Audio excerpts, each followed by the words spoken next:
Advertisers pay big bucks for the privilege of reaching all those eyeballs to the tune of $3.5 million for just a 30-second spot. That's a lot of money. ADBOWL is an online real-time website that actually tracks what consumers think of the commercials that air during major television events such as the Super Bowl. Now, it was first launched in 2001 by Albuquerque advertising agency McKee, Wallwork in Cleveland. And Danielle Andreani is an award-winning creative director at McKee, Wallwork, Cleveland, and joins us with this year's Hits and Misses. Good to have you back again. Hi, nice to see you again. Good to see you too. Yeah, you gave us some good previews Friday. Yes, so the results are in, and obviously there are some winners. I'm a bit surprised actually from the results this year. But Volkswagen scored really well, which I expected, but I was slightly disappointed with their ad if I compare it to what they did last year with the March of the Emperor, the little guy dressed up as Darth Vader. So, but it's still a good ad, and it scored fairly well, right under 4 stars, which, you know, is unusually low for a first place. Is it really? Well, yeah, because I remember you saying the one with the little boy last year was a 4.5. Yes, exactly. But this is cute. I mean, I have to admit, it's adorable watching the dog get in shape. Well, they know how to do it. You can't go wrong with little kids and dogs. There's always going to be a winner. If you think this year, the first 3 places, they have dogs in the ads, and I think the first 4 of the 5 places have dogs in there.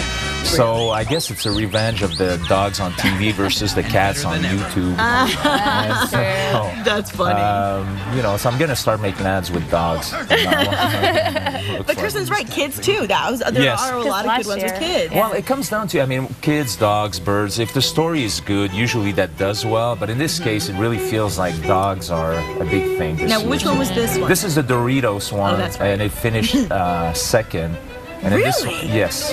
And it scored, I mean... I like this one. It made me laugh out loud when I saw it. No, it is. It's funny. It's just, for me, what's hilarious is the fact that there are dogs in almost every other ad. And the big winners. I liked the Doritos one with the little kid and the grandma. I think they were sitting in the kid in the treehouse was being a little brat, and then they kind of slingshotted the kid to get the bag. Yes. Now here's another pet, of course, in another one. This is the Bud Light one. He goes and grabs the beer every time he hears his name. What was the name? Here We Go or something? Yes, I think so. Was it? No, We Go. We Go. That was a funny one. Yeah, if only everybody could have a pet that could go run and fetch them all of their drinks. Now, what were the losers? Well, there were. I mean, for me, were there any losers? Do you think? Well, there are some ads that score lower, but for me, as an ad guy, I was disappointed with what Budweiser did in general. Some of the other ads weren't as strong as this one. This one was endearing. It was fun. Obviously, there's a dog in there, and it's very cute. But I thought the other ads were disappointing, and Budweiser has set up the bar so high. Usually, every year they have something spectacular, and they did this year, but it wasn't as spectacular as I thought, or as good as I thought it would. Well, one of the things that we always look forward to in all of the ads are the celebrity appearances and cameos. So, did they work this year? A few of them work. I think Seinfeld in the Acura ad was fairly successful, but Seinfeld is Seinfeld, so he has his style, and we're used to him. I felt weird about the Matthew Broderick ad, the Honda ad. Yes, I was happy to see him again. There's just something weird about the whole thing, and for me, it felt a bit off. Although I like the original movie, and I know it speaks to people who have seen that movie in the '80s. There was something hicky about it for me, anyway. And I thought the H&M ad with that was. I mean, it's a weird placement for that type of ad. And I've seen the ad, and my friends and I were talking about it, and it's not very Super Bowl-ish, bullish in terms of an ad. It was very sensual, and so... It's funny you said that. I actually, watching the Super Bowl, because a friend of mine brought her daughter, and I actually thought some of these are not very family-friendly, and, and it's almost a little inappropriate, because there are so many children watching. Exactly, and that's the way I felt. But, I'm assuming, I mean, I'm not part of the marketing team that decided to put this ad there, but I'm assuming they had a reason, and maybe they were really focused on getting a particular target. And there's so many people watching it that obviously you might catch a few loose apples. Yes. Get in the audience. Now, were there any surprises that you saw this year? Surprises. There were a few surprises. Let me see my notes here. I thought the Cars.com with the head behind the guy, dancing. That was quirky enough and odd enough that it stood out for me, and I was like, well, that's kind of pleasant.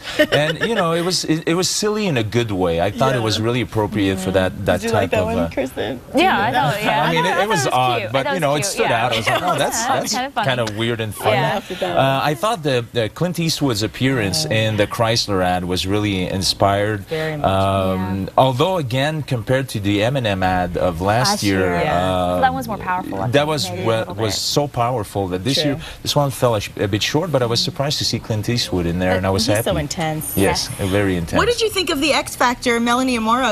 Because you know, throughout the X Factor, they were promoting the fact that she gets to do a big Pepsi Super Bowl commercial. How did you feel about that, where Elton John falls through the ground? I thought it was okay. I mean, it's the whole Pepsi thing I didn't really jump into. Again, Pepsi's another announcer where you're used to these great ideas, great storytelling, and this one fell short to me. I mean, I didn't feel anything from that. And it didn't score that well either. I don't even think it made the top 10. Really? Yes. Interesting. Well, outside the scores, what was your personal favorite? My favorite is still the Toyota ad, which they talked about reinventing. They reinvented, and then they go into all these funny little ideas of the cop giving a massage to someone and all. And I thought that was on the street. Yes, I thought that was endearing. It was funny. It was good storytelling, and I thought that was really nice. But it didn't score that great. So you know, I mean, sometimes you can predict, but that's the hard thing about advertising. Well, jumping into the halftime show, we were talking earlier about it. What did you think? Did you think Madonna delivered? I think she did. I did. You know, and I'm not a big Madonna fan. I mean, it's a different. Again, it's a different. I mean, I used to like her as a teenage boy, but you know, I'm older now. So, and I was hoping for her to succeed, and I think she really delivered. There was a few slip-ups here and there, but overall, I think it was a good Super Bowl performance. Yeah, and I liked that she had CeeLo and LMFAO and Nicki Minaj. That was fun. Well, I think this is great information. I know that's the big part of the game that everybody wants to know about. So thank you for joining us. Well, thank you for having me. Yeah, thank you. And hopefully, we don't have to wait another year to see you again. All right. Well, now stick around. We're going to sweeten things up on New Mexico style. We're baking sweet potato pie. That's coming up next.